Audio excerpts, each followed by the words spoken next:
నవరాత్ర వ్రతం ఎలా చెయ్యాలి, ఎప్పుడు ఏది చెయ్యాలి, సమస్త శాస్త్రాల సారం ఈ గ్రంథం. పురశ్చర్యార్ణవ. సమస్తమైన పీఠాధిపతులు భారతదేశంలో ఉన్నవాళ్ళు అందరూ ప్రమాణబద్ధంగా స్వీకరించే గ్రంథం.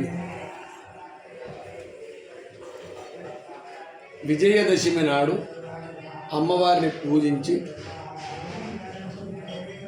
అమ్మవారిని ఉద్వాసన చేసి మృణ్మయమూర్తి అంటే మట్టితో చేసిన మూర్తి కానీ, పత్రిక మీద ఆవాహన చేసిన మూర్తి కానీ ఏదైనా సరే నృత్య గీత వాద్యాలతో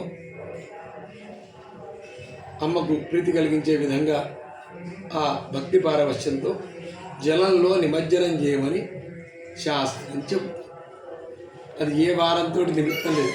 విజయదశమి నాడు ఉద్వాసన చేసి జలంలో కొత్త వాళ్ళు కావచ్చు, పాత వాళ్ళు కావచ్చు, ఇది ఈ కలశ స్థాపన చేసి ఈ మృణ్మయమూర్తిని అయితే మాత్రం అంటే మట్టితో చేసిన మూర్తి కానీ మన పత్రిక ఎందు చేసిన మూర్తి కానీ వీటన్నిటినీ నిర్మాల్యాన్ని గంగలో ప్రవాహ జలంలో కానీ చెరువులో కానీ వేస్తూ ఉంటారు.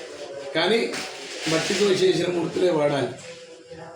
ప్లాస్టర్ ఆఫ్ ప్యారిస్ వాడకూడదు. జలాన్ని కలుషితం చేయకూడదు.